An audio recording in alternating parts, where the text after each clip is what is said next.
120 seconds.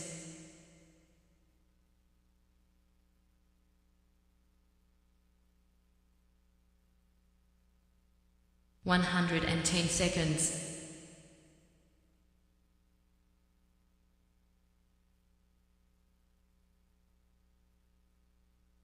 100 seconds.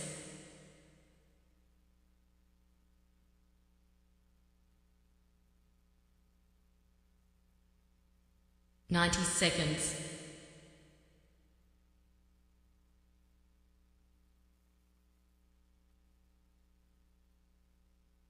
80 seconds.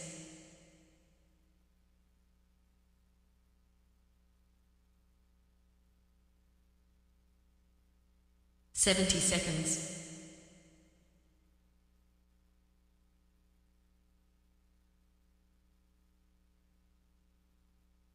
60 seconds.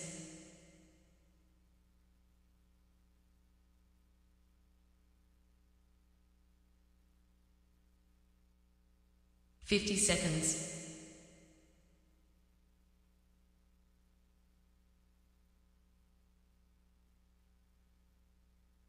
40 seconds.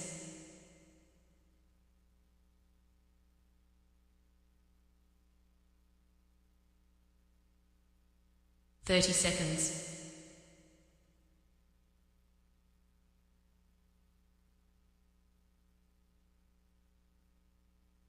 20 seconds.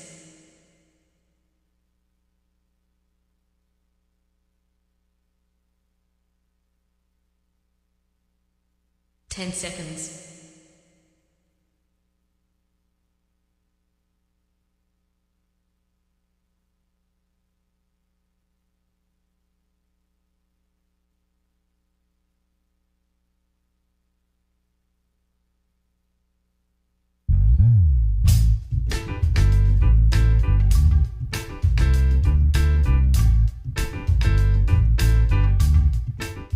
'My name's J.C. McCauley. I'm Naisha McCauley, and you're watching AccessTV.org.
Friends, once again, it is indeed time to get our talk on. It's Morning Talk with me, your host, J. Stan McCauley, along with the champions of talk. This morning, we got two of the best in the house. Talk champions, Dr. Maya Bowen and Kasike over here. Dr. Bowen, how are you doing this morning? Good. Grooving to the tunes here. Jay Hogarth, I had an opportunity to meet him. For your announcement live on 550 Main Street last week. So it was a beautiful day for a beautiful announcement because change is on the horizon. And, over the course of the weekend, one of the things that I ended up doing is taking a basic rider's course in terms of getting some retooling skills for my motorcycle. So I should be out and about doing more practice in order for me to, safely ride these streets because it's dangerous out here. All right, so she's out. She's riding the streets on the motorcycle. Do you do any cycling, motorcycling, Kasike? No, I'm afraid. First of all, good morning to all our listeners and viewers. But no, I'm afraid of them bikes. They're dangerous.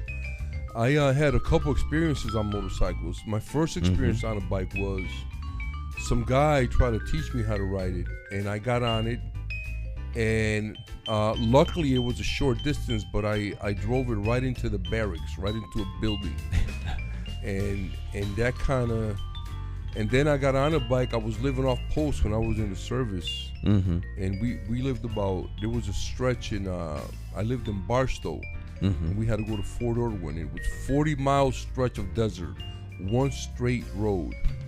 And I got on a bike with a guy, and he my heart almost came out of my mouth. This guy was going so fast.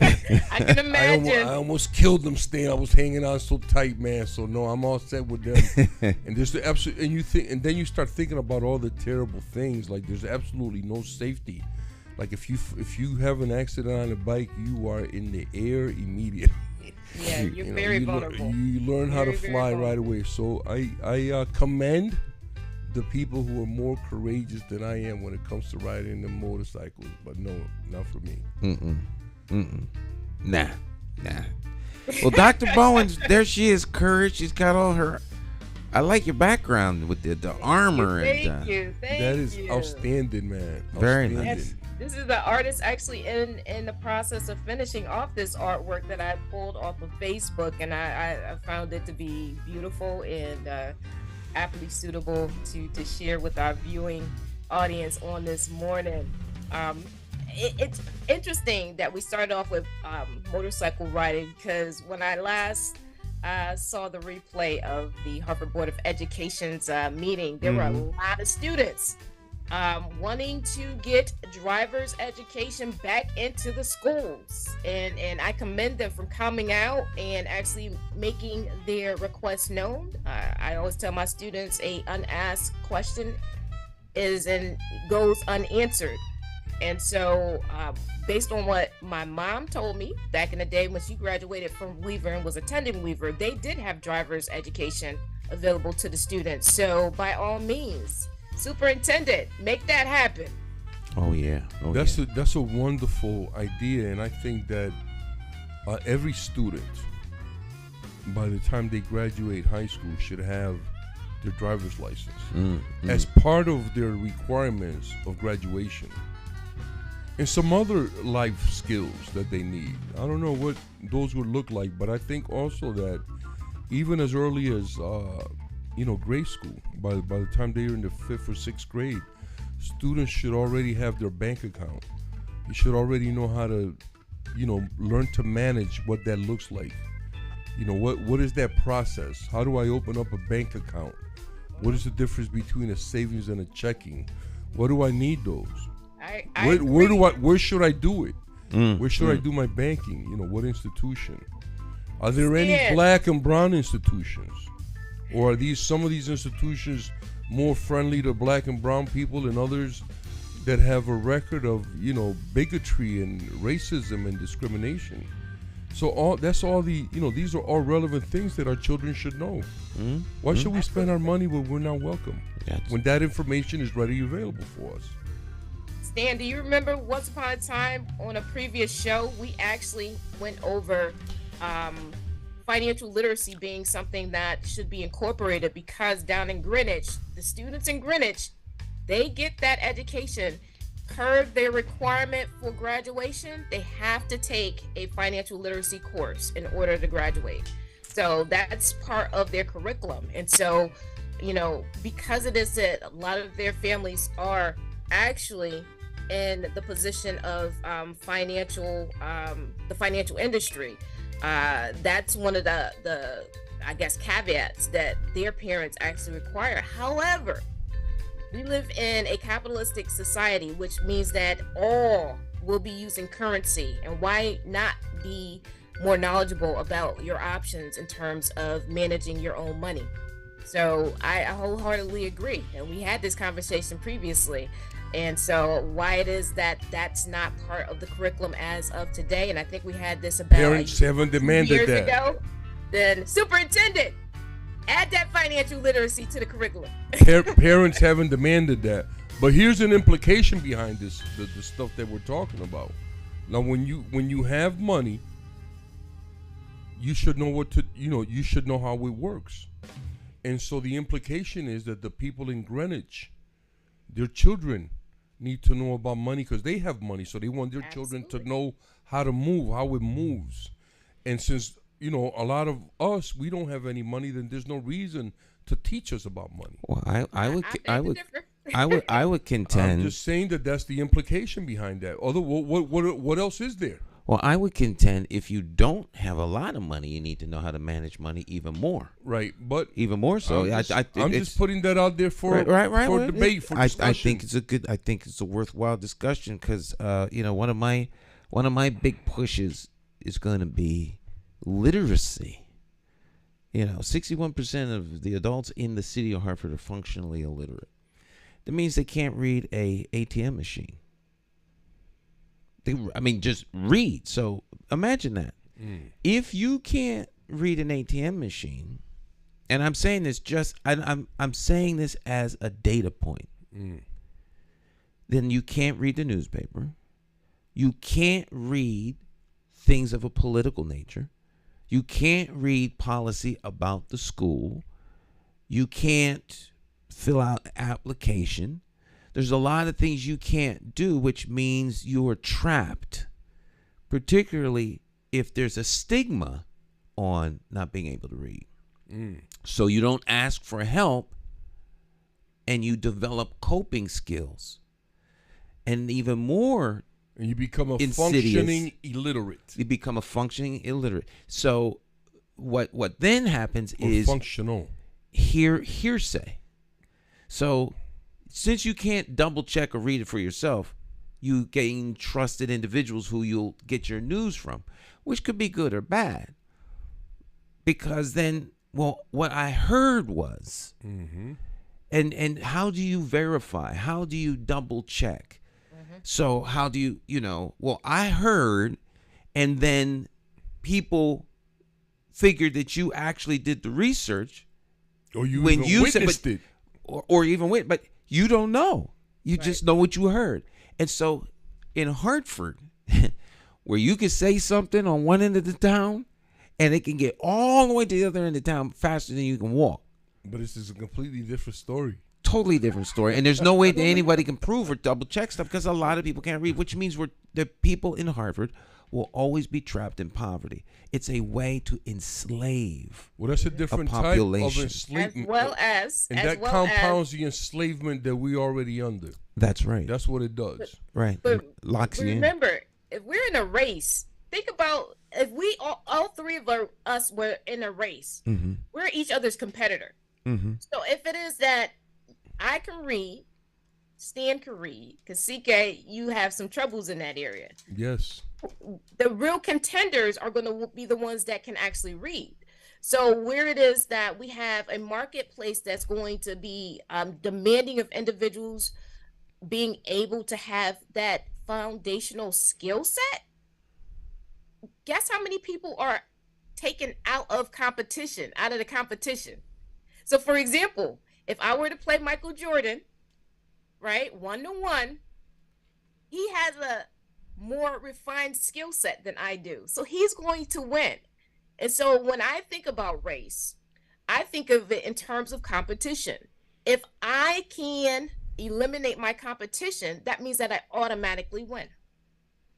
Yeah, I don't agree with that concept at all. I think that's completely anti-community and anti-indigenous. I don't see the reason why we have to compete for anything. That's not the way that indigenous people think. Well, the reason we think about building together. That's different than competing, and those are different words, and it's all spelled differently. In case anybody's confused about that. So here's the thing: I can beat Michael Jordan in a game, and I can't read because Michael Jordan can't read the instructions to the game. You understand? So we can't make more out of things than what they are. Well, I don't think the effort is to make more out of things. I would say that I live in a society where I don't believe we should have to lock our doors. And I think that people are not out to harm somebody. I think, as a matter of fact, in Japan, where crime is almost unheard of in terms of homicide, former prime minister, because there's no security, because we don't do this, so no one's even thinking about it. So because we don't necessarily buy into doesn't mean it doesn't exist. We live in a society that is very competitive. Now, whether or not we believe that we have to compete is, I think, another subject. But in their offerings, in the way they do business, right, they're very competitive. And the best way to compete is to eliminate your competition. Absolutely. Or gain some sort of advantage. I know in the mayoral race. That's if you buy into that. I understand that, right? But you have to be clear about that. Right. Not everybody buys into that. Right. But only a few people buy into that. You can always opt out. You can always opt out. Right? You can always opt out. Stan, in the environment that we live in. So think about this. I'll use this as a way to give an example. So if I were to walk into the water and keep walking without an apparatus to be able to breathe, I'm going to drown, right? So that's an environment. Right, if you can't swim. Whereas a fish can breathe underwater. So where we find ourselves currently is in a societal environment of human beings who operate via a very prolific, competitive, currency-based mindset. So in order to survive, per se, in the environment, I must, like Bruce Lee says, take on the form of water, becoming like water, whereby when I go into an environment, I take on the form in order to flow well within said environment. So the fact of the matter is that the dominant environment believes in competition, which means that as an individual who may not subscribe to that, we still, for those of us that choose to do so, need to know how to operate in that environment. Otherwise, we can render ourselves in huge detrimental predicaments. Because here's the thing. If it is that if I walk into water thinking that I'm still going to be able to breathe after it's over my head, then sadly, I come to my demise. So indigenous beliefs in a environment that believes otherwise, aka in competition, they are conflicting, right, and diametrically opposed, diametrical opposites. So that means that yes, even though we coexist together, what is the dominant operations in terms of the environment that we live in? You can keep your beliefs, however, you still have to know how to navigate in a dominant environment.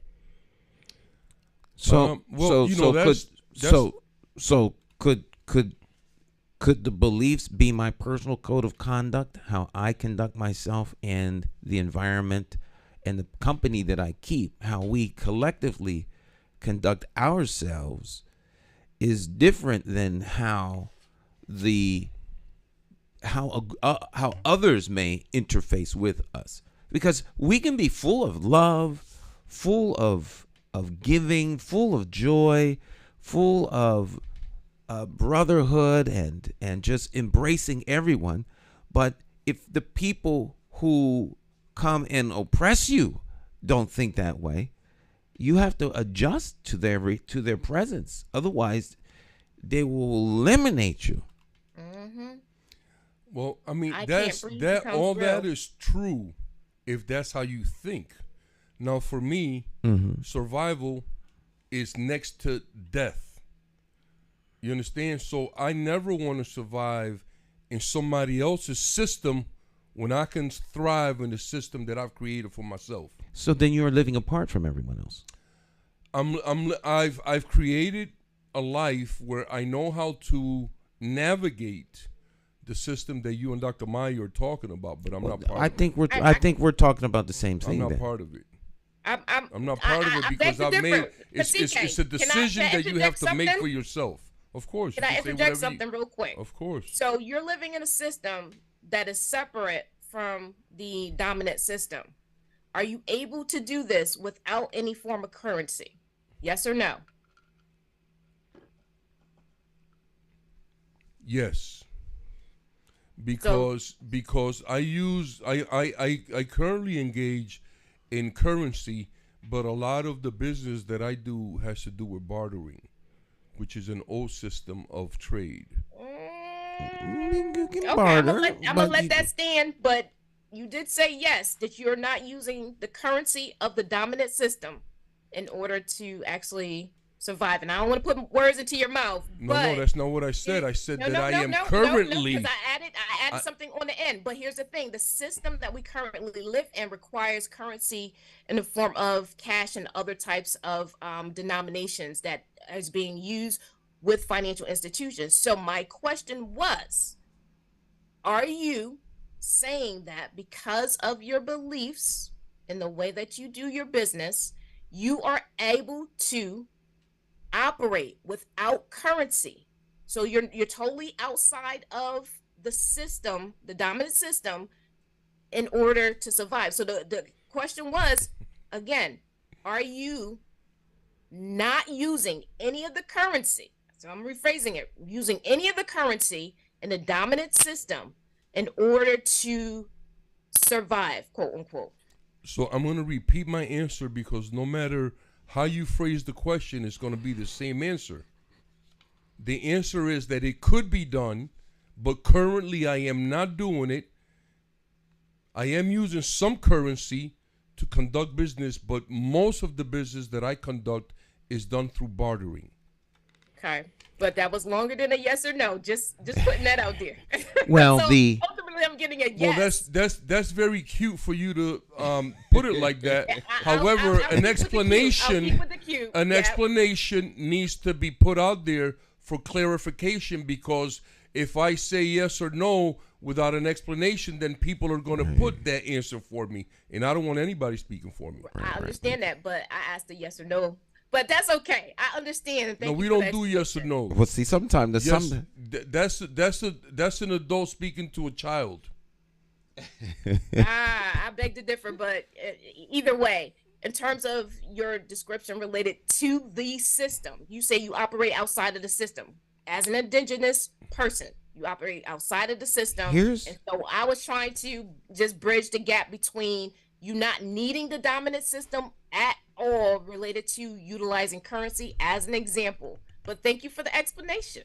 Well, here's a system. I was thinking of the Amish and Pennsylvania Dutch, but I think there's a better system than that. The United States military. It is a whole separate system from the rest of the military code of conduct. I mean, the rules are totally different within the military structure than they are in civilian life.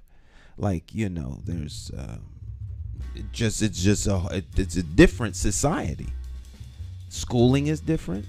Base life is different. There's a chain of command. There's a lot of things that are separate and apart from the rest of the world. And it's, we have subcultures within the larger culture. Yes. The Asian Americans or the Asians have created their own communities. Mm-hmm. Now the Muslims have created their own communities. They have their own, like the Amish. Right. And so we have, and so it would be foolish for anybody to think that when you live in the world that we live in today, with the way that things are set up, that you can completely remove yourself from that. No, you need to learn how to navigate the system, but you have to maintain your integrity and your honor and your dignity, because the way that what I call the white business model is completely criminal, at all levels, with the way that people are taxed, the way that you have to pay interest on loans, the way that all these things that have happened. And that's why people like myself, we try to hold on to those things because we know that there's no integrity, there's no honor, there's no dignity in robbing and stealing from people and acting like it's cool, like it's okay. You know what I'm saying? So that's what I'm talking about. Well, I think you could. I think you can have those, as Brother Lou likes to call it, the moral compass, where you are grounded in ethical, life affirming, conduct, ideas and philosophy, right? Man. And how you conduct yourself, no matter where you are and what you're doing, sets the standard for you. But the standard I set for me works for me, but because I do it, the other 8 billion people on the planet are free to operate any way they wish. But if I want to get along with them or communicate with them, if I'm not going to be off the grid, living mountain man by myself, then there's going to have to be some give and take, some exchange. And I think that happens anytime you're doing anything with anybody. Absolutely. You're interfacing with people. And so the full circle, if we're talking about literacy, financial literacy, teaching our children how to use money, as you say, and what it's worth and its value, what banks you put it in, that is part of that broader system. And if you're not living on your own, off the grid, in your own little society, or a micro society, then I think it is good to know how to navigate. Well, and the other thing is that we are, once again, we talk about this all the time, we are too accepting of a lot of things. Now, who writes the curriculum for our children? We should. Well, I'm asking, who does that? Who writes that curriculum? What is their interest? They lack interest? capacity, as I've heard it many times in Hartford. A consultant. But listen, not that, but who writes the laws about what is going to be taught for our children? Right? That's rhetorical. Completely rhetorical. Right. I understand what So with that, right, who writes the laws about who's going to teach our children? Who has a say? What is the parent, what are the parents' input? Have they been consulted? the parents, have we thought about how that's going to benefit our child? The things that they're taught in grade school, how is that going to benefit them as adults? The things that they're taught in middle school, the same thing in high school, right? We have to ask questions. Well, I think asking questions is fine. However, you can't just ask questions, not you, but questions can't just be asked ad nauseum, because it's easier to question it is to find an answer or to deliver one up. But just hold that question, hold that thought. We'll take hold the thought. You all out there, hold your thought, write them down, send us a chat message or whatever. And when we come back, I want to hear from our viewers and listeners about the kind of things that they think that our children should be taught.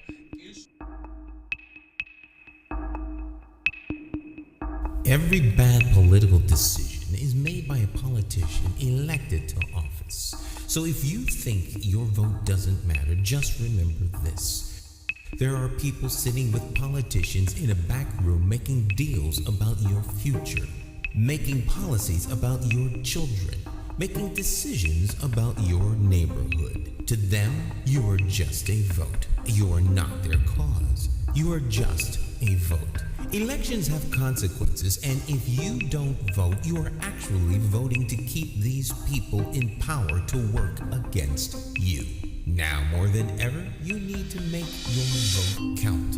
It's time to clear the air and vote for a mayor that is unbought, unbossed, trusted, and accountable to you, the constituent. My name is J. Stan McCauley, and I am an independent thinker, and I approve this message. I'm asking you for your vote on Tuesday, September the 12th, 2023, in the Democratic Party primary election for mayor of the city of Hartford. For more information, visit McCauleyformayor.com. Have the courage to vote your conscience and vote for the name you trust and know. Vote J. Stan McCauley for mayor.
Hi, My name's J.C. McCauley. I'm Naisha McCauley, and you're watching AccessTV.org.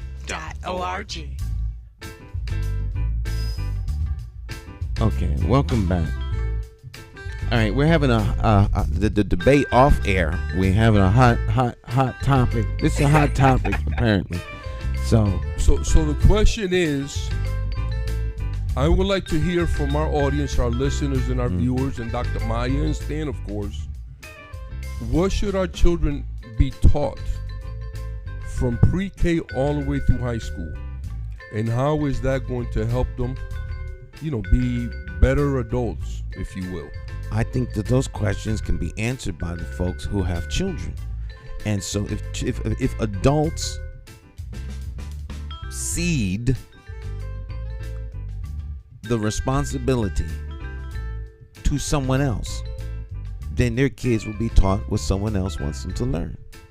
You are the primary teacher. This is thus saith Stan, not necessarily the truth. I and my wife are responsible for our children's education. We will use a multitude of tools to accomplish that, from what we ourselves teach them to perhaps engaging an outside entity such as the public school or a private school or a community school or a charter school or whatever we think is in the best interest of their education. If those I don't places agree with that, Stan. Well, I'm saying that's thus saith me. You don't have to agree. They're my kids. Right. So that's how we teach our children. And our final option, our final and best option could be to keep them home. We did that for 2 years. We taught them out of the house. So homeschooling, I think, is the best option.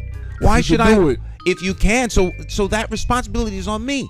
Now, the more I turn it over to someone else, I can say what I would like you to teach them, but they're in an environment where there are other kids with other parents. So the best we could do is all the parents get together, sit down, figure out what do we collectively want our kids to learn, some basics and then some added sprinkles in there, and then we come up with a curriculum.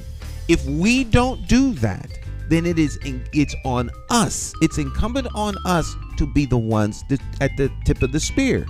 We can't complain about those folk over there and these folk over here teaching our kids what they want them to learn, and we somehow sit back and say, oh, woe is me because they're not teaching my children right. I only need my child to even say half a hint or realize at a school that something is wrong. I'm going to get them out right then and there. There's not even a question. Well, let me just say the piece that I disagree with.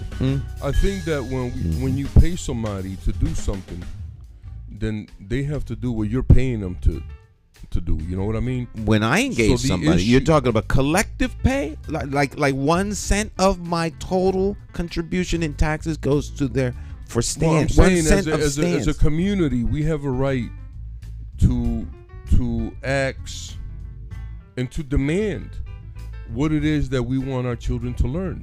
You know what I mean? And I would like to hear some of the subjects. I said that our children should have a driver's license. That subject was brought up by Dr. Maya. And then I went on to say that they should learn financial literacy. What kind of other things do parents and educators think that they should be teaching and our children should be learning in school? Let's get some feedback, folks. Chime in on that. So bringing it back full circle, the 61%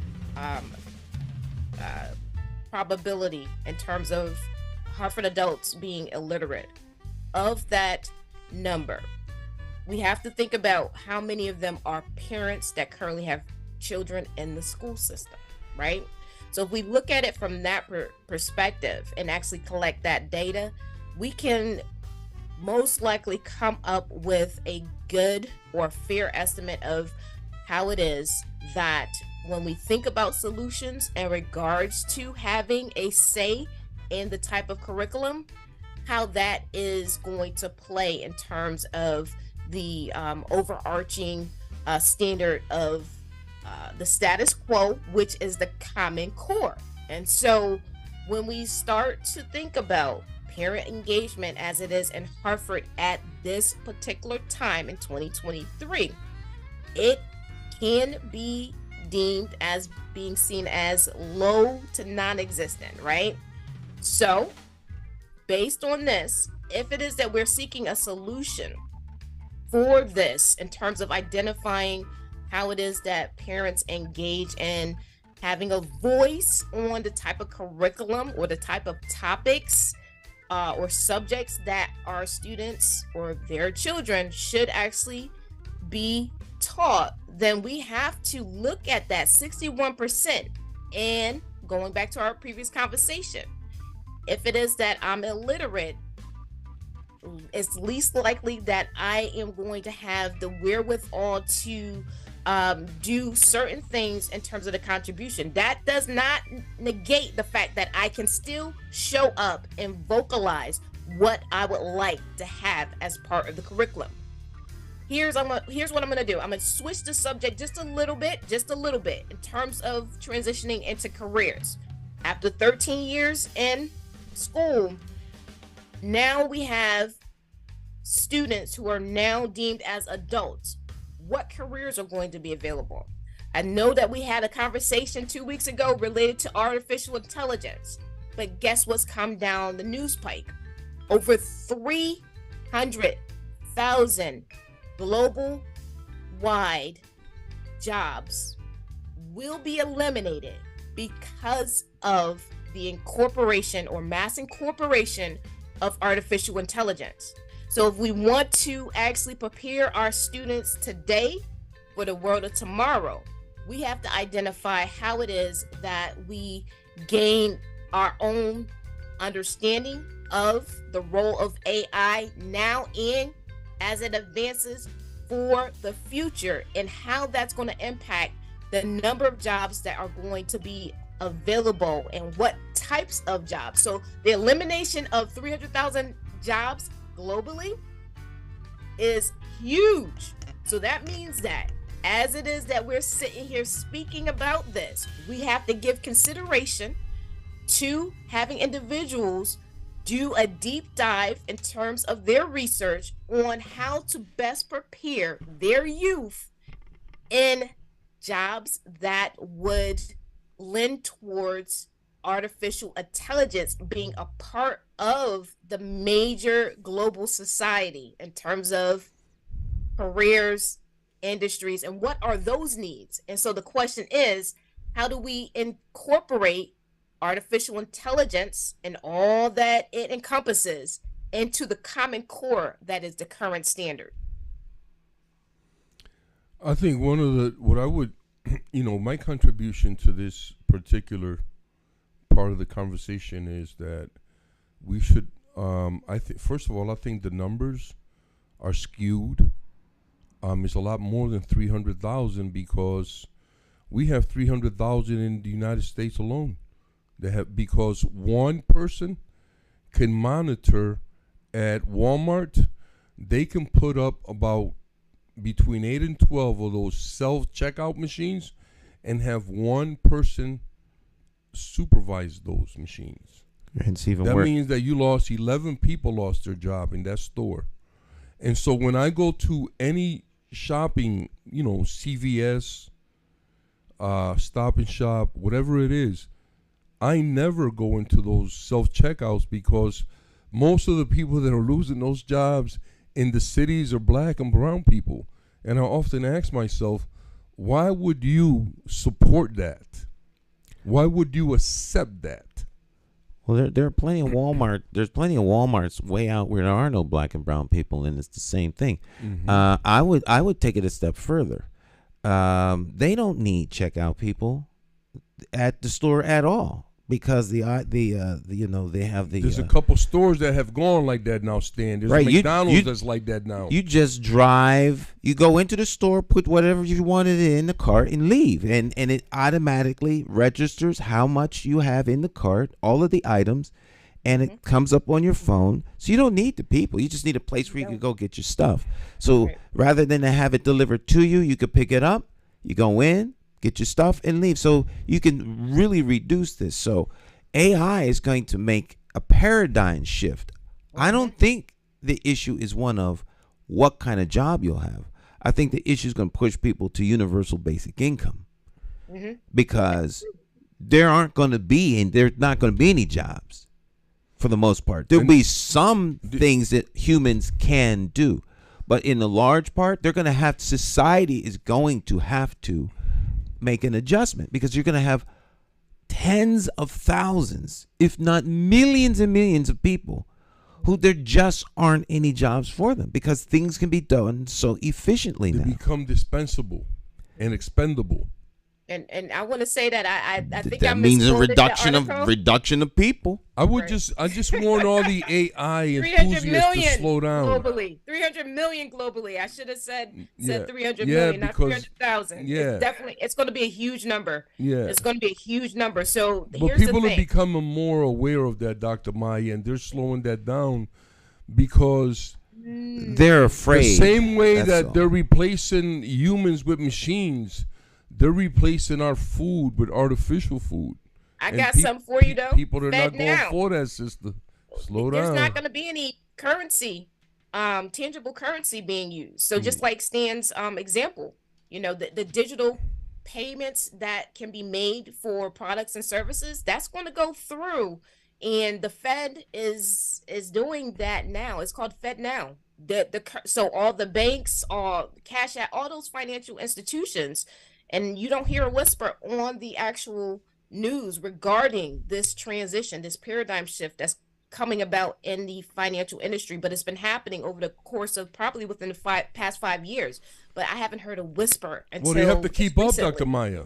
So we're in kind of like the Matrix right now, where there's things going on that are not being broadcast, that are going to transition us into having to do things that, quote unquote, we may not be prepared for, but we have no other choice to do, because if the current financial system, that the way we know it to be, is eliminated, then we have to roll with what they roll out. Well, I think that just remember that is a choice. I think that the geniuses of smart, the people who plan global events like you might plan your family's vacation, or cities plan, for expansion of schools or whatever the case is. Someone is sitting around making these things. I think this is just a natural evolution. We no longer are in horse and buggy. We moved to the car. They moved to fuel burning cars. Everything would be electric had the oil companies not come along, because it was electricity before. Whole lots of things were electrical, and they got rid of the electric trolleys. They tore up all of the streets so that you would have these gasoline machines, so that it would generate profit. But eventually, the society changes, and so as it does change, we see advances. We have advancements in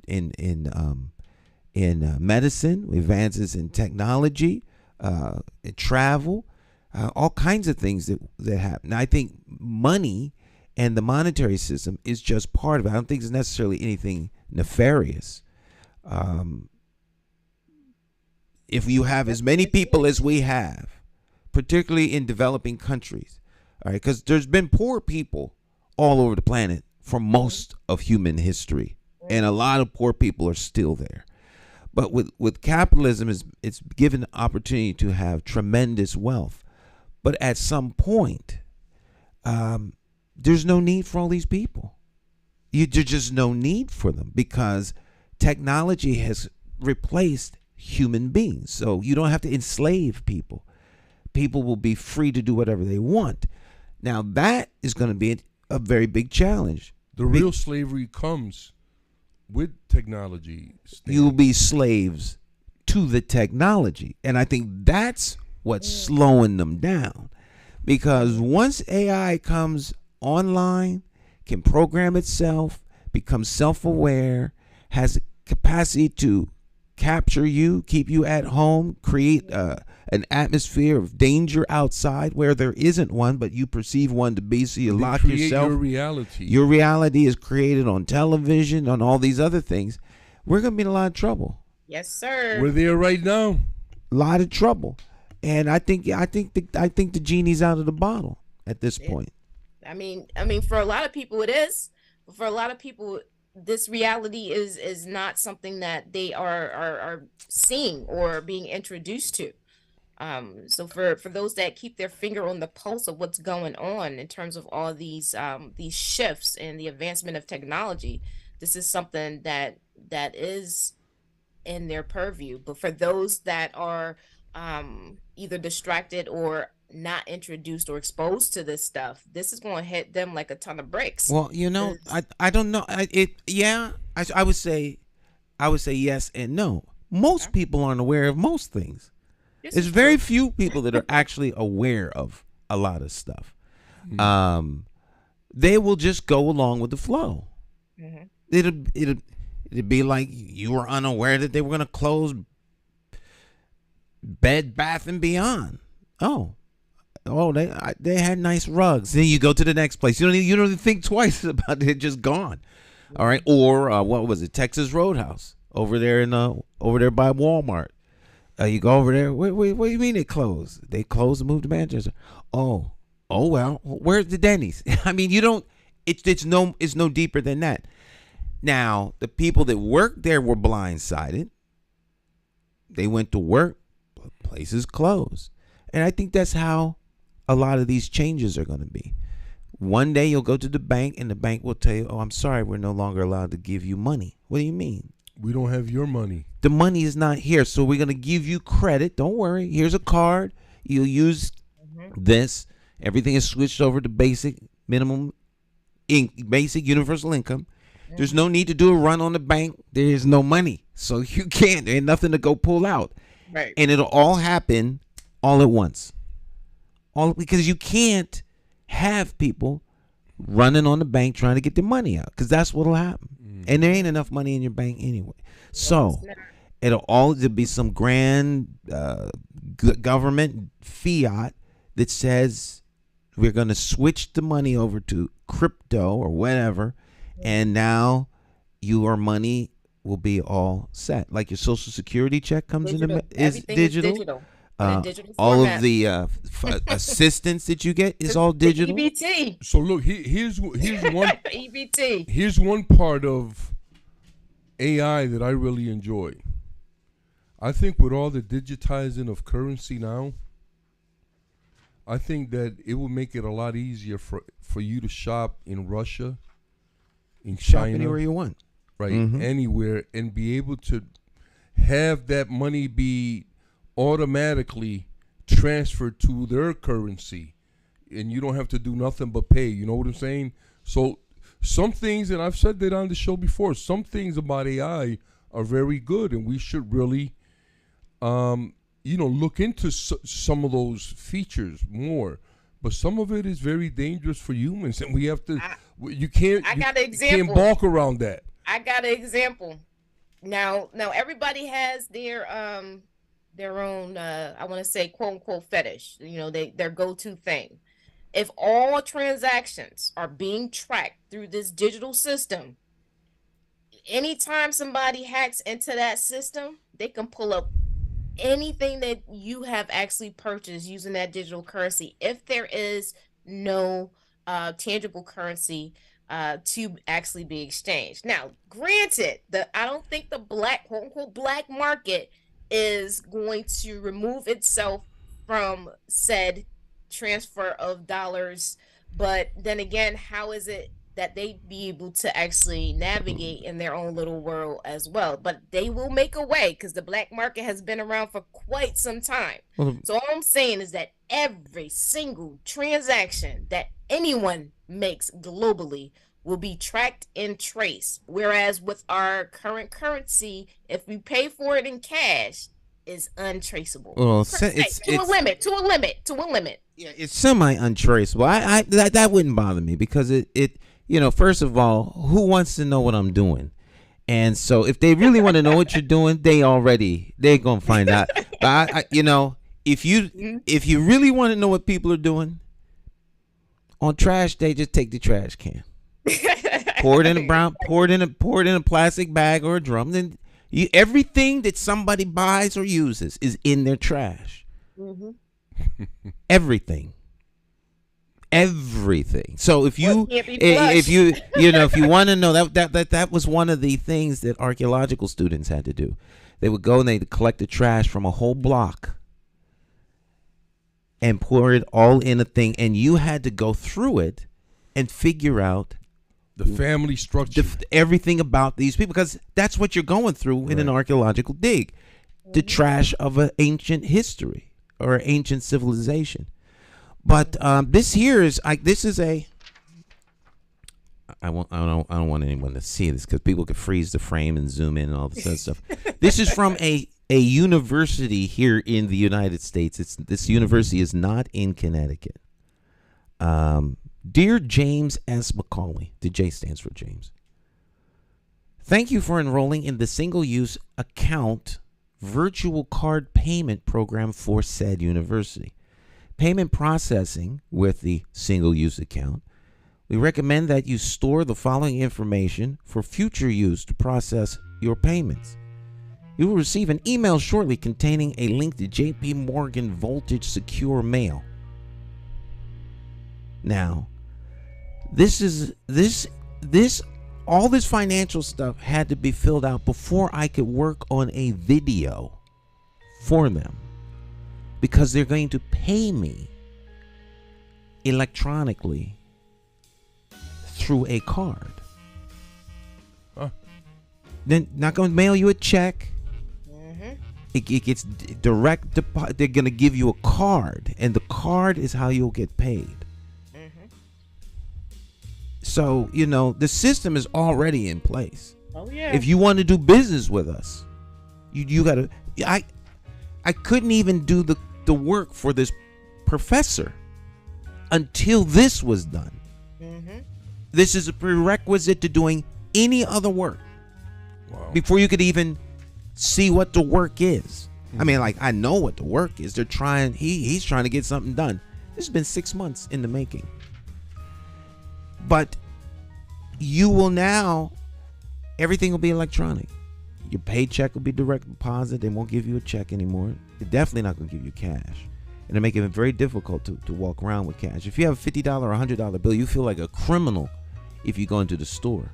Oh, I can't accept that. Well, anybody who feels like that, just drop it off at my house. I won't feel like a criminal. Well, I think you do business the old-fashioned way. I do business. You can give me an item, or you can give me cash. I will take cash. Yes, or one of your kids, one of your children. How about some workers? How about half a pint of blood? Blood's got value on the open market. Yes, or it does. I'm gonna get a bushel of strawberries. Human body organs, apparently.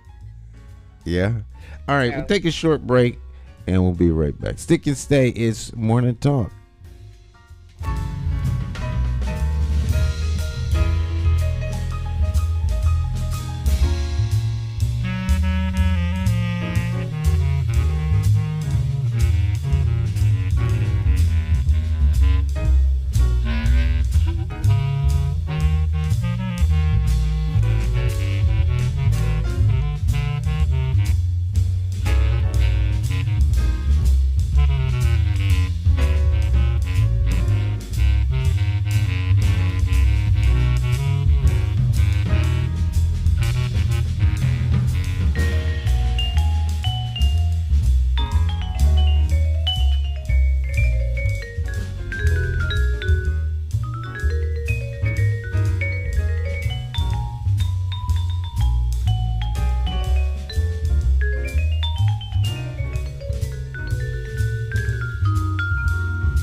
the incomparable Jay Hogarth. Stick and stay. We will be right back. Deluge. Are you ready? Coming Friday, May 5th, 2023 at 7 p.m. is the Season 1 finale of Hartford's Got Talent at the famous Bushnell Theater in Hartford, Connecticut. Talent of all ages compete for $15,000 in cash prizes and awards. Don't miss it. Hartford's Got Talent, Friday, May 5th at the Bushnell in Hartford, Connecticut. Hartford's Got Talent, showcasing talent and connecting community. For more information, visit www.hartfordsgottalent.org. How do you define evil? Is evil the pedophile school administrator or taxation without representation? Is it the gatekeeping community leaders who sell out the very people they were elected to fight for? Or is evil the politician that puts out lies and takes in cash? However you may classify evil, having to choose the lesser of two evils still leaves you with evil. Nowhere does this rule apply more than during an election for mayor. Choosing a candidate who is the lesser of two evils still leaves you with evil. No wonder so many people don't vote. It's time for the constituents to flip the script and vote for a mayor you can trust. My name is Jason McCauley. I am an independent thinker, and I approve this message. I'm asking you for your vote on Tuesday, September the 12th, 2023, in the Democratic Party primary election for mayor for the city of Hartford. I, like you, am an independent thinker. So let's sit down and talk about my path to victory and why my 5-point plan for Hartford will work. Stop listening to the uninformed evil interests that tell you I can't win. For more information, visit McCauleyformayor.com. Have the courage to vote your conscience. Vote for the name you trust and know. Vote McCauley for mayor.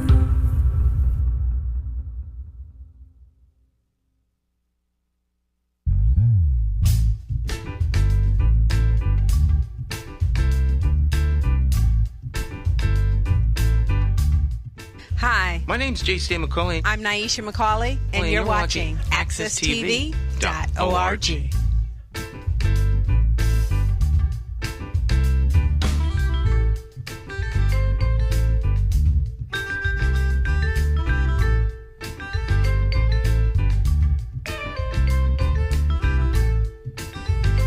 All right. All right. There we go. It sounds like I have a volume. Welcome back. It's Morning Talk. There they are, the champions of talk. Jonathan Small, Dr. Maya Bowen, Cacique, and Cleo Duke Wright. And music courtesy of Jay Hogarth off of his album Raise Your Spirit Consciousness. You can get that at jhogarth.com. So welcome back.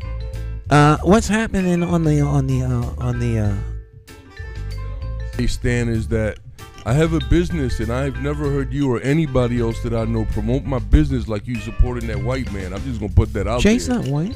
I don't care what color he is. I take that back, but I need people to support me like you support he's other not people. here. We are supporting you. Well, listen. So tell us about your business, Cacique. Run.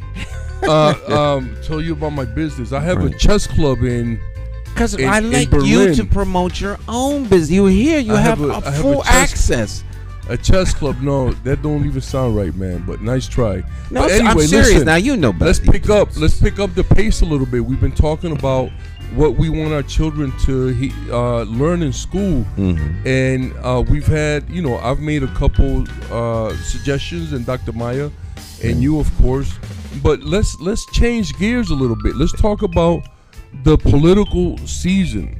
Now, you're running for mayor, Stan. Tell us a little bit about how your campaign is going. The campaign is going good. And now you have that bus. Is there a schedule for people so they can see where you're going to be at on what day and the time? That's a great question, The bus is just for us. Remember that campaign? The bus is just for us. Okay. All of us. That used to be a big campaign for the public transit. It's not a public transit bus, so it doesn't have a schedule like every Friday it's someplace at a particular time. The bus is wherever I am relative to working in that community. Okay. But we consider the headquarters for the bus the public schools. Okay. There are 30 stops that the bus makes if it goes from school to school to school to school to school. There is a route. Can you do that one day? It takes 3 hours. Is that right? It takes 3 hours to go from, if you start at City Hall, that is stop number 1, 550 Main Street, my future office. All right. Yes. So that's McCauley, MayorMcCauley.com. The site is up and live. It's running. Okay, beautiful. All right, but I digress. If you start at 550 Main and go around to Patances, which is right around the corner, is the first stop. You go down the street from Patances to the Kinsella, over there off of High Shop. You go from there over to Sports Science. From Sports Science, you hit Buckley. You go to Buckley. From Buckley, down the street. There's 2 schools, one on each side of the street. So we picked a school that's on the same side as Buckley, which is an elementary school. I can't think of the name of that one. That's on Weathersfield Avenue, just below the Buildings and Grounds building. It's right next to Buckley. Yeah, I forget the name. Yeah, I can't. It's not McDonough. McDonough's on Hillside. McDonough's on Hillside. McDonough has like 3 schools over there. Yeah. But if you go from school to school to school, all the way down to Asian science. So what do? You just pull up for a few minutes and go to the next one? Yeah, if you go there, are you registering check the mileage? Any voters or? Well, we haven't done that yet. I'm just telling you, it takes 3 hours if you just go from one to the next to the next to the next. That route takes 3 hours. I drove it purposely to see how long that takes. Nice. That's some good planning. And man. All schools, by the way, preparation are less than 0.6 of a mile apart. Wow. So the average is a half mile. Every school is about a half mile apart. Now, the longest run was 1.2 miles, and that was going from the old, the old Clarence Barber, which is now Thurman Milner. Okay. Down Tower, up Main Street to sand everywhere. Okay. That's 1.2 miles. Okay. So I drove all of these all the way out. So you plotted it out. I plotted it out. All right. Like I plotted this like I was being intentional. A military operation. Like a military operation to be intentional on what if there was a building in every neighborhood or community where people could go. Where their kids could go and learn, where there could be a parks and recreation center in those buildings. Nice. It would all be less than a half mile on average apart, which means that there's already a functioning system. Right. Because these didn't happen by accident. If you plot them on a map, it's like someone thought about this right. and put these buildings there that could be useful in a community, but they're not being used that way. And I think that's sad. And community-based schools is something that people talked about for years, superintendents and others. But I always used to ask the same question: how you gonna call it a community-based school when the kids leave at 3:00? The doors are locked. That's I have a big problem with that. So I think that, and studies have shown, brother, everywhere, that any time that a school shuts down, that neighborhood goes right down with it. And that's purposeful. Because schools are the hub of the community. Absolutely. So we need to make better use of them. If you take out a school, you take out a community. I spoke on the show before about how when I was a kid, man, we used to have, I think all the schools had Parks and Rec after school. You can go till about 5:00 when you were in elementary, and middle school, and then high school and adults can go from 6 to 9, man. In the McCauley administration, every school will have Parks and Recreation. I love it, man. We're going to return Parks and Recreation back to the schools because the school is the hub of the community. And when asked, people had asked me about, do we have school choice? And I say, we don't have school choice. We have school chaos. That's real. We have school chaos. That's my assessment. Yeah. After my this is just an observation. We have school chaos because schools should be local, and every school should be a grade A school. Period.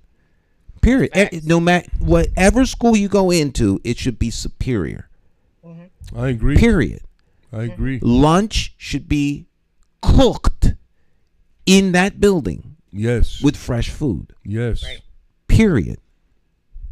Bring back the cafeteria staff and make the school a place where people can come and eat. And there's the ethnic diversity within the city. Would by default, every school would be unique to serving the needs of the people that live in that community. Absolutely. That it just doesn't make sense that this to me is common sense. All right. That doesn't mean you get different levels of education. It means you get education that's tailored to the community that's there, and it's automatically understood that they're going to get a superior education because this is Hartford. Absolutely. And that's the way we roll. That's the way we roll. So the bus, I digress. That's how candidates answer questions when you ask, where's the bus going to stop? Yeah, I don't even know what all the other stuff has to do with the bus, but I'm going to go back and say, Stan, where's the bus? Well, that's how they send politicians to school to learn how to not answer the question, but to say what you want. You say a lot of use a lot of words to say absolutely nothing because we still don't know where the bus is at. So if you went to that school, tell them they did a good job. So anyway, Stan, let's and we're talking education today, and so I've heard you state that if you were or when you are elected, one of the things that you're going to do is you're going to replace a superintendent. Can you tell the audience, that viewers and listeners, subject. That's a touchy subject. What is the rationale behind your idea? Given the feedback that I've heard, these decisions aren't personal decisions. Of course. Given the feedback that I've heard, it's just the feedback I've heard because, I am the constituents representative at the executive level.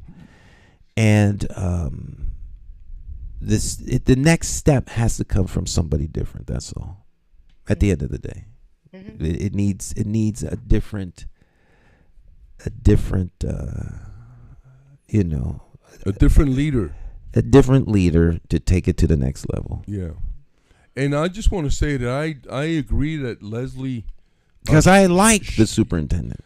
I think she's a phenomenal person, but professionally speaking, I think that she has taken the district as far as she can take it for now. And somebody else is going to take it to the next level and maybe even continue some of the things that she started. But people need to know when it's their time to go. Look at Luke Bronin. It's an interesting dynamic. I got to give credit to the mayor, Dr. Maya, because he knows that he's no longer welcome in our city, and he decided that he's not going to run again. So we'll give him credit for that, for knowing when he's no longer wanted. But I think that's different than the superintendent. She is welcome. She's welcome to stay, but not as superintendent. She's welcome to stay as a citizen. And, I thought that she might have, at one point, I thought she might make a run for mayor. I think that would be an interesting. I think she would make a good mayor. I don't know. And she has great leadership skills, but sometimes you outgrow your job, or your job outgrows you, and it doesn't matter which one of those it is. You have to be able to tell what it is. My point of contention is really identifying, as an administrator. Okay, you're making a lot of decisions, and I would want to say that the majority of her, the individuals that she supervises are teachers, right? But without having a teaching background, how do you negotiate specific types of policies to be put in place from an executive level if you've never walked the shoes of a teacher in the classroom? That's mind-boggling to me, because it's, as I've seen on other shows, like Undercover Boss, right? They actually got to see what it entails from different levels within their company. And so having never actually taught, based on what I've heard, never taught in a school, that lends to having a disadvantage from the perspective that you don't understand the path that a teacher takes in order to get what they need to get accomplished in the classroom. So it's a touchy spot for me, because I mean, again, if you haven't walked that path but you're making policy that impacts that particular position, that's a little bit but it is what it is. And then to hire a secondary in command that doesn't have those teaching credentials either, that right there, I don't know, my feathers are a little bit ruffled, but that's all right. It's going to all work out when Dr. the Maya, tide changes. Dr. Maya, I don't agree that you need to be a teacher to be a superintendent, because the smartest person in the room is not the smartest person in the room. The smartest person in the room. That's not what I'm saying. That's not the smartest person in the room is the one who brings all the smart people in the room. And so with that being said, I agree that it was a mistake for Leslie to hire someone who doesn't have classroom experience, because she should have hired people who have that classroom experience to advise her deputy, so she could make decisions. You know what I'm saying? Informed decisions. But you don't have to be. Understand, I don't think you have to be a policeman to be the police chief. You know what I'm saying? You just have to know how to manage people. That's an interesting. That's an interesting avenue. I think that some things you have to have operational expertise in order to do. There's some things that you can be a great administrator because you're just an administrator. Hospitals, the hospital administrator many times is not a doctor. Right. But when you they can manage people. Right, but when you get into that, and this is where it starts to get a little dicey. When they try to make the HMOs and things like that, and if they were making medical decisions, it would probably be even better, because then they would operate from a framework of not knowing, so they would then be engaged in listening. They are bean counters, and when you get the bean counters running things, then it becomes all about the bottom line and how much money things cost and how much we could save, and we're going to cut this and we're going to cut that, and they do it in the vacuum of not necessarily understanding the direct dynamic impact that it has on a negative side. So I think it's good to have some operational experience, and if you don't have it, you have to surround yourself with people who do, and that takes a certain level of leadership and a certain level of security, because a lot of times leaders are some of the most insecure people you'll ever want to meet, and when they're insecure in everything but what they're good at, right, and when they're insecure, you gonna have a problem, because they will never surround themselves with people smarter than them. And then they get rid of people. Turnover is high with those kinds of people. If you find a leader where there's a lot of high turnover, that's because people don't quit the job, they quit their boss. That's true. They clearly love the job, otherwise they wouldn't be doing it. So they quit their bosses. And so when you have a boss that's insecure and doesn't want to listen to sound advice, or what, I hired you because you're an expert. I don't mind telling people I don't know, but you do. That's why I hired you. I'm not here to be smarter than you. I'm not here to actually micromanage you. I'm here because someone has to be accountable for the mistakes you make, and the mistakes you make are going to be my fault, because I'm the one that they hired to do the actual job. But because I can't do it by myself, I hire you.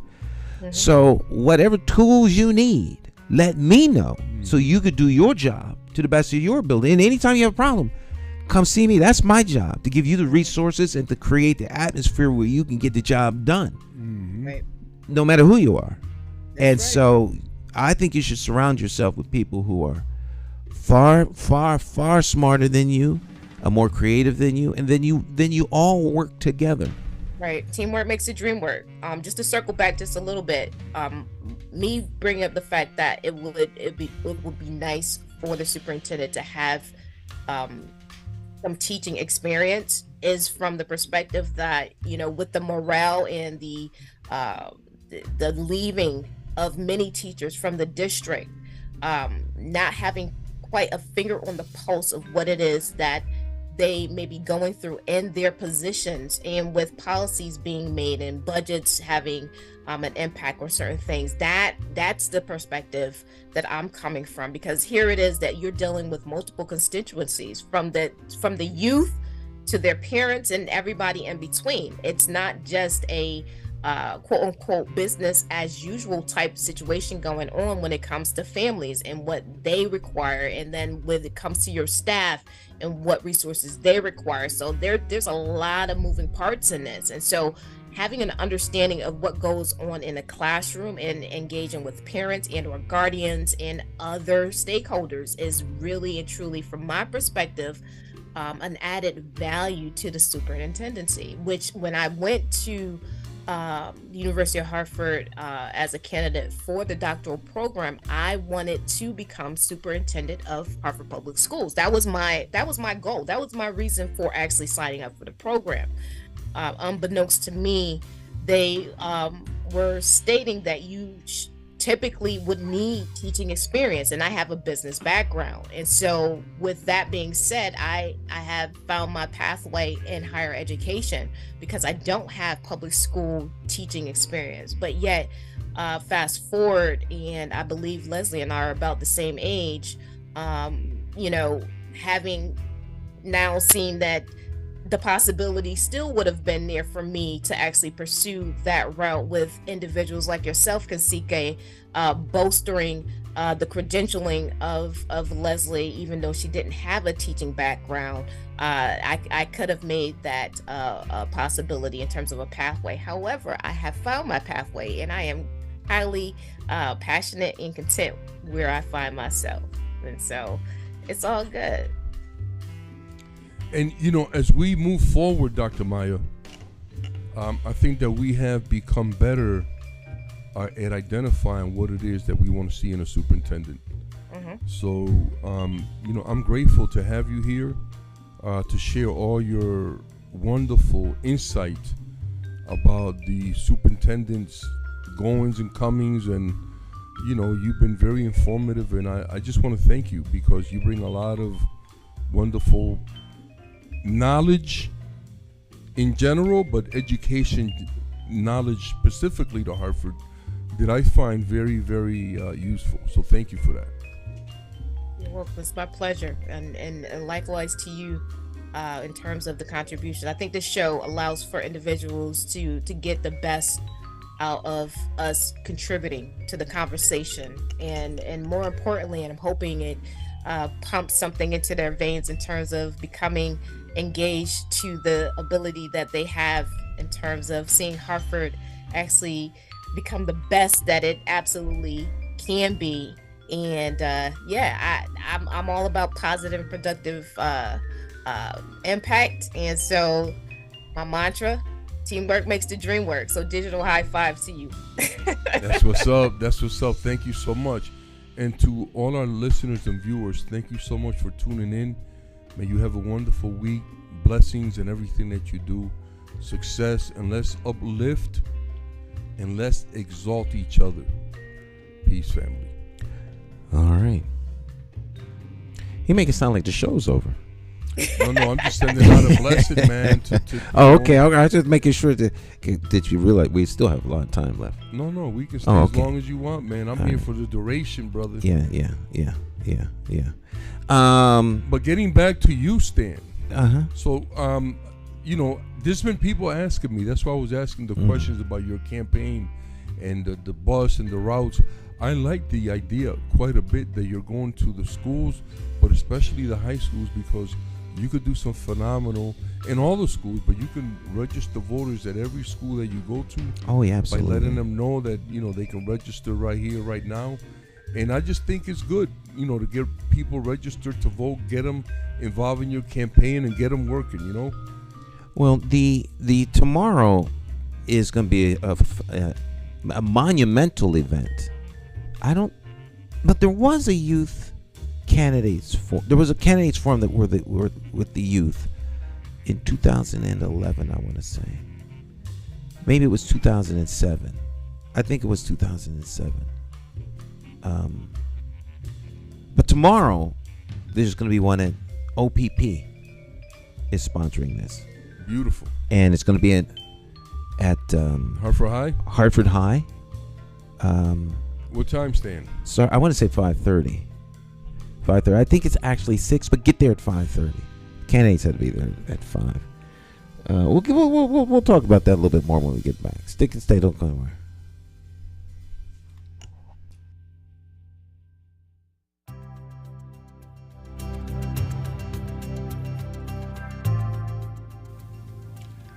You know something?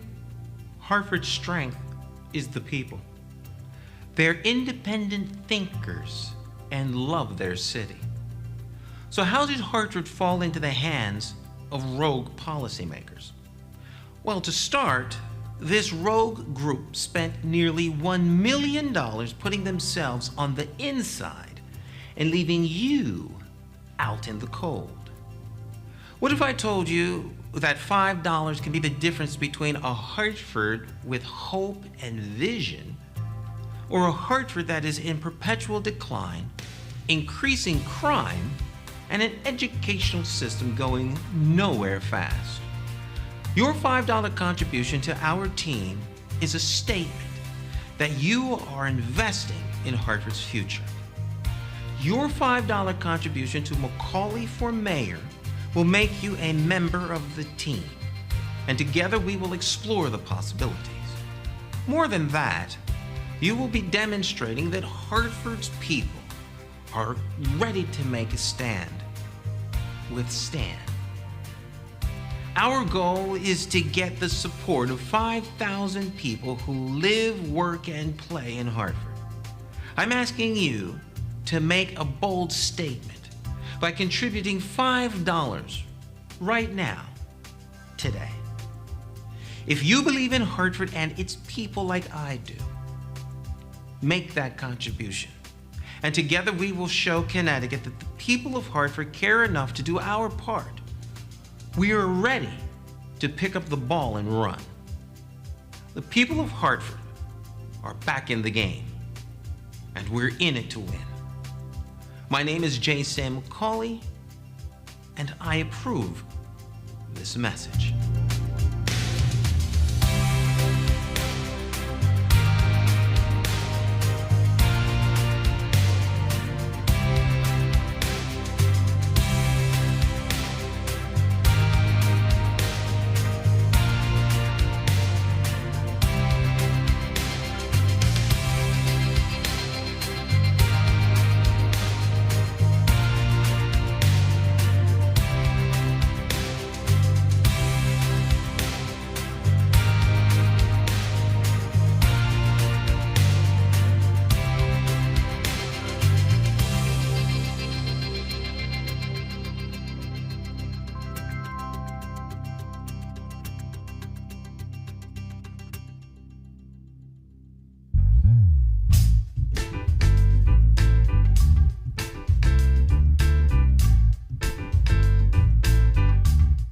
Hi, My name's J. Stan McCauley. I'm Naisha McCauley, and Well, you're watching AccessTV.org.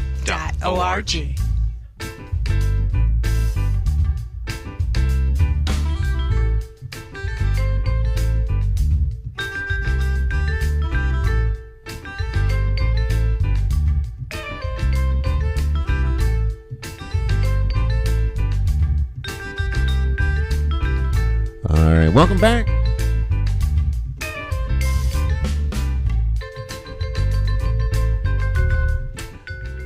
All right, Morning Talk. We're here 5 days a week. Monday, Tuesday, Wednesday, Thursday, Friday. And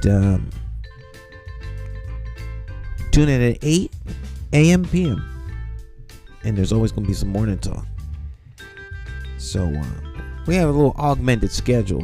We're actually like in studio live Mondays, Wednesdays, and Fridays. give you a little trade secret. Uh-huh. Monday, Wednesday, and Friday, we're live at 8 a.m. to 10. 3 days a week. But we're live every time we broadcast. It's a live transmission. But we're actually in the studio Monday morning, Wednesday morning, Friday morning. When I become mayor, we will continue to do a morning show where we inform the citizens of things that are going on in the city. Beautiful. So can't wait till you take the helm up there, Stan. Yeah. Now listen, during the conversation today, we're using a lot of language, and I think people need to know that there's two different types of laws in this country. There's the land law, and there's the maritime law. And so money has to do with the maritime or the water or the sea law.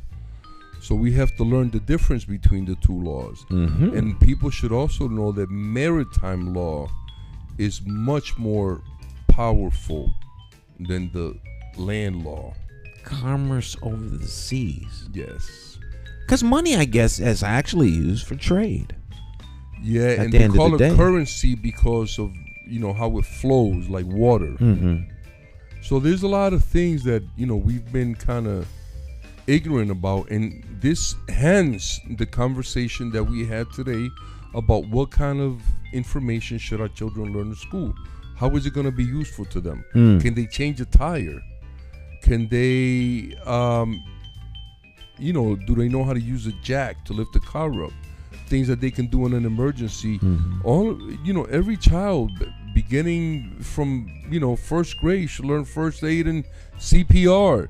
By the time they get to high school, they're experts at it. They could do it in their sleep because these are things that are useful for life. Life-saving and life-affirming. And AI has a lot of wonderful things. We're doing AI right now. If you listen to if you have a clock, if you have a phone, if you have a TV, if you have a computer, that's all AI. You know what I'm saying? It's just evolving to something more. You got a phone. Yeah. Your phone is absolutely AI. Yeah, this is all like more advanced, but all the stuff that I mentioned is AI, is artificial, is man-made. Artificial intelligence. Yeah, so it has its purposes. I think it has a lot of good things about it. I like the idea that I can pay for things in other countries over, with my card or whatever. You know what I'm saying? That's a huge convenience for people. But it's not, I don't want it to replace anybody because people need to earn so they can eat, so they can take care of their families. We have to be careful about the things that we promote and the things that we allow in our communities. Well, I agree with you on that point. But you brought up something with the superintendent, caused me to think about a question that was asked or posed to me in terms of how would I go about selecting a new police chief. That was a question that was proposed to me. That was posed to you. Posed to me by one of the town committees. Okay. I won't mention which one on the air, but by one of the town committees. And so I thought I would mention that because you mentioned the superintendent. So what would the mechanism be? Mm-hmm. And I said to them that I would use my base would be the town committees and the NRZs, because those are two established entities within the city that have representation. The town committee is those people are elected to those seats. They're not appointed, they're elected. They go out, they get the signatures, then there's a whole election, people come out and they vote for the town committee people. And then you have the neighborhood revitalization zones. So I would take the spokespeople from the town committees, person or people. Sometimes they have two spokespeople, sometimes they have one. So I would take the spokesperson from the town committees and the chairs of the NRZs to find candidates for superintendent and for chief. And then those candidates would come before whoever in the city wants to chime in. And we would do this as a collaborative process between the mayor and the citizens. The city council, of course, is used to confirm. So I wouldn't include them in the process because I think their role is a different one. Okay. Their role is to confirm who the selected person is. And they should be independent and sovereign to say, no, we're the stopgap. That's not going to work. And then you start the process over again. Okay. Because they're also elected. Yes. They're a different branch of government. So I think it's very, very important that people buy into who's going to be teaching their children and setting that policy and executing the policy, and who's going to police their community. Because communities are here two major components, all right, that people really have a lot more control over than they realize. Because a community is self-policing, self-educating, self-sustaining. Now, you don't have as much control over the companies that come because they're sovereign, but you have absolute control over your superintendent and your police chief. And those are the two things that absolutely impact almost everybody in the city: law enforcement and education, because education is essential to the forward move of the city. And so you all should be able to be the ones that pick these people, not me by myself with an agenda that is unknown to everyone else. That's crazy. That to me doesn't make sense in a community. At all. That's a kingdom or dictatorship. So Stan, let me ask you this, because that question was posed to you by a member of the town committee. Would your answer be the same if it wasn't posed by a town committee person? Another group or another person? Yes, it would have been the same. And when I answered the question, I said to them, this is going to sound very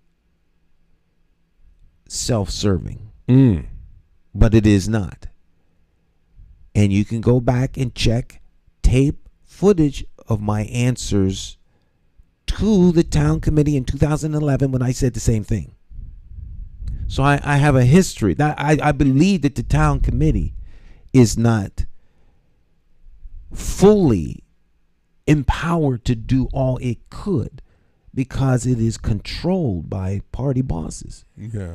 They should be much more influential in what goes on in the city. And but they can be, but that takes courage. But they only come out during elections. Like I said, nobody even knows who the town committee members are. I said they could be much more influential than they can be. How about more active and more engaging in their own community? Well, that's never how you mind influential. But that is how you are influential.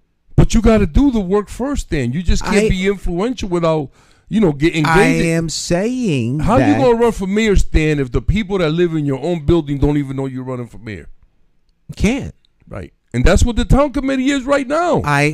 People don't even know that there is such a thing as a town committee, except the people involved in it. We are in agreement, but you're going to change that when you become mayor. So the first role of a leader is to inspire others to rise, not to my standard, but to a standard that they already know is there. And if you don't have a role, if you don't have something to do, then there's no reason for you to do anything. If someone's making decisions for you, then after a while you'd say, well why am I here? What do you need me for? You don't need me. Hey, can I help? No, I got this. Well, why am I here? If you're going to micromanage everybody, then everybody doesn't need to do anything. So the system starts to break down, because they should be the ones, because they're the people who actually endorse candidates. They endorse candidates for everything. The commissions, the boards. The congressmen and senators are endorsed by your town committee. So, and all your state representatives. So if you don't if you're not engaged, then it's a loss for the part of town that you're supposed to be representing and for your town in general. Absolutely. So we need town committee people with courage and conviction to vote their conscience as they interface with their neighbors. They're the voice of their neighbors, of the neighborhood. Between them and the NRZs, they control the trajectory of the city. So those who want to step in and move the voice of people out go after and try to neutralize the town committees. They try to rob them of their voice. So I say, give them their voice back. Let them decide these things. Now, ultimately, the decision is going to come down to the mayor. Give me your top three. All right, we will list down to three people, and then I have to pick, because at the end of the day, it's going to be it's going to come down on me, and so But give me the top three. I'm not going to go out and find the top three. I'll be part of that process. But we have 79 members on town committee, and nobody knows who they are except them. Well, that we have people don't know who the city council people are, and we have to change that. We have to change huge that. Education campaign. Yes, but Stan, what a great show, man, and thank you for giving us some feedback on how your campaign is going, and the idea that you're going to be registering people at the schools, and this huge conference that's going on is today, Stan? No. Tomorrow. The forum is tomorrow. Tomorrow? OPP forum at 5:30, man. Let's get some people out there. Let's get some real questions. And this event is evidently being sponsored by youth. They're going to ask the questions. They're going to moderate. It's a wonderful moment for our children to excel and to exhibit their leadership. Mm-hmm. And I want to thank OPP for hosting. And now, is Hector still the man over there, or who's the head of OPP now? I don't know. It's not Hector Rivera anymore? I don't know. He was there for a while. I don't know who it is, but thank you anyway, whoever it is. OPP, My People Clinical Services. My people, Abdul Muhammad. Yeah. Thank you, Abdul. I want to say the Y. And Abdul, also thank you, because he had a health fair that along with I think is St. Francis. They did a real nice thing, man, over at Trinity College. A lot of men attended, and doctors that answer questions, and they were right on the money. So thank you for that also, brother. All right. Last and final shout outs. Well, I want to just continue to shout out the elders in our community, like Lou Brown and Eugenio Caro, for all the wonderful work that you do. And then for the young people coming up, like Dean Jones and Warren Hardy and these other young people that are doing phenomenal work out in our community, man. Keep building and keep creating. We support you. Thank you so much. And to all of our listeners and viewers, man, the rest of your week, make it wonderful. And enjoy yourselves in a safe and in a loving manner. Peace, family, from Cacique. Yes. All right. Let's see here. I'm trying to pull up the OPP flyer here. I can't find it. Let me just look one more, just a little tad more. I have found it. Right when you quit, it was right there. Jeez, I should have just kept going. But and to all the people that support my business, thank you so much. I'm grateful. Where is your business? 1020 Farmington Avenue in Berlin, Taino Chess Club. Come by, play some great chess. We have snacks, we have, soft drinks, and I have some great chess sets for sale, chess boards, chess clocks. Come by, stop in and say hello, play a game of chess. Taino Chess Club. Thank you so much for your support, family. I'm grateful. I found it. Here it is. All right, let's see if we can't drag this over so we can share it with the peoples. There it is. drop this Yes, graphic. youth voice matters. 2023 Hartford Majoral Youth-led Forum. I like that. Tomorrow night, folks, let's get there. 5:30. Try to get there a little early, 5:15, so you can get a good seat. There it is. I'll be down there. Look at that. This is going to be a phenomenal event with our young people. I don't see my boy on there. They took him off. He's on there. This is an early flyer. Oh, there it is. Yeah, 1, 2, 3, 4, 5, 6. There it is, Renardo. yeah. Well, I just want to say that he was in a bad accident, so I don't know if he was going to make it or not. I hope he's doing well. We'll keep him in our prayers. Yes, absolutely, man. Give him a call as soon as we Good get off young the man. air. Good young man. OPP. Do we have to register, or can we just show up? No, you can just show up. Oh, register today. Registration required. Wow, well. Register right now. Go to Eventbrite. Okay. Go to Eventbrite, and maybe it's registration because of kids. That's the only thing I can think of, because you know. So right now, 1, 2, I see Arunin, Arulampalum, Senator Eric Coleman, Renardo Dunn, and Senator John Fonfara. Fonfara, Tracy Funny, Giselle Jacobs, Councilman Nick LeBron, and of course J. Stan McCauley. That's the mayor. You should put Mayor Stan McCauley. Mayor right McCauley. And You're taking it. Yeah.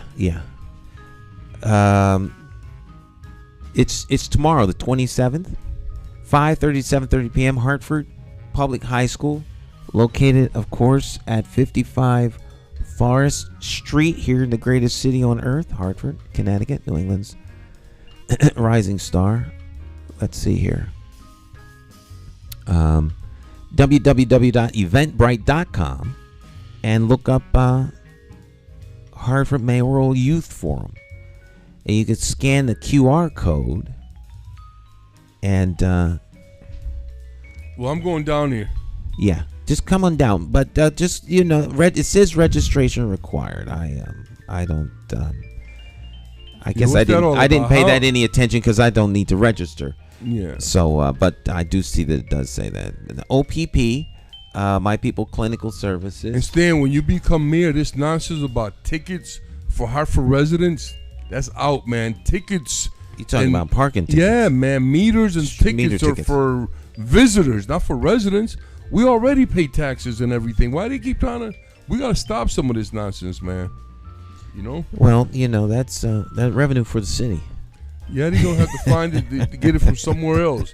Go back. You know, your parking should be part of the fees and services you That's get what in I'm exchange saying. for the taxes that you pay. Yeah, I man. mean, come What's on, that you all know, about, goodness, man? it's not like, Come on, man. you know, let's treat the Hartford resident like that. Respect. Yeah, man. Let's have some respect for the residents and take your hand out of my pocket. Thank you very much. Right, it's like an extortion Stop bracket. it, man. Hey, I got the protection plan for you and your family. You know, you guys act like you're not liking what we do. We give you protection. Your car is here, right? Stan, I almost ran out the door. I thought the Godfather was here, man. Hey, Joey, tell them to make sure that they pay up on the car. You want to get the catalytic converter ticket. What a Right, great right, show, right, man. right, Thank right, you so right, much, right. Stan. Thank you so much to all our viewers and our listeners, man. We're grateful that you're tuning in and for all your comments and your feedback. Thank you so much, and let's keep it going, family. Peace. All right, my friends, we'll see you next time. You'll have a great rest of your day. Ciao, ciao. See?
Hartford, Connecticut, I'm talking to you.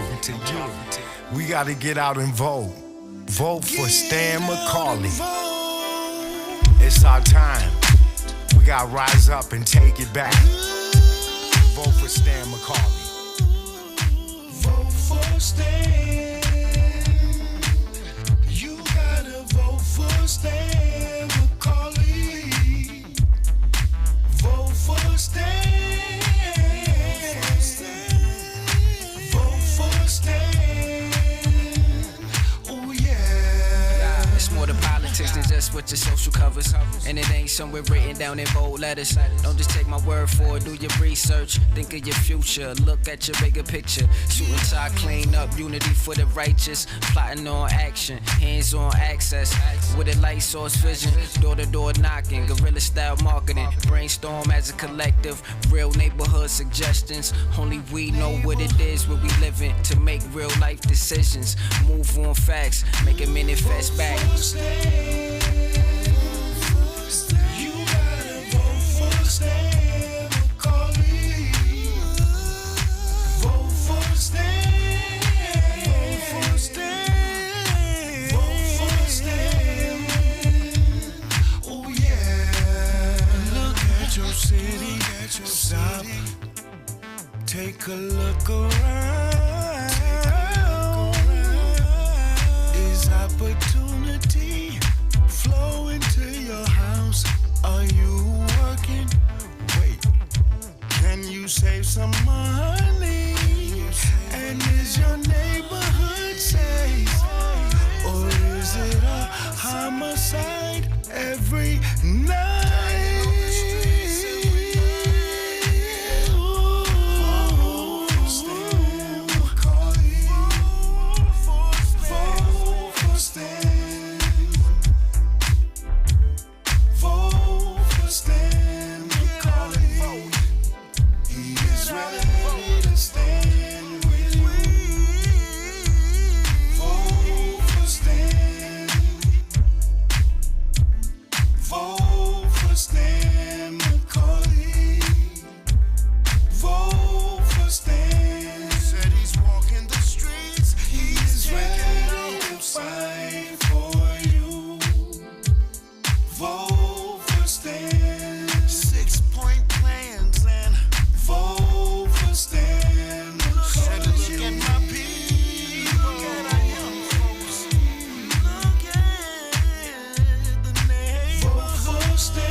Senior. Many of you may know me as the two-time welterweight champion of the world. I'm here to tell you that Democrat J. Stan McCauley, as our next mayor, will fight for you until the last bell. Help me throw a knockout punch. Go out and vote for Stan the man. My name's J. Stan McCauley, and I approve this message.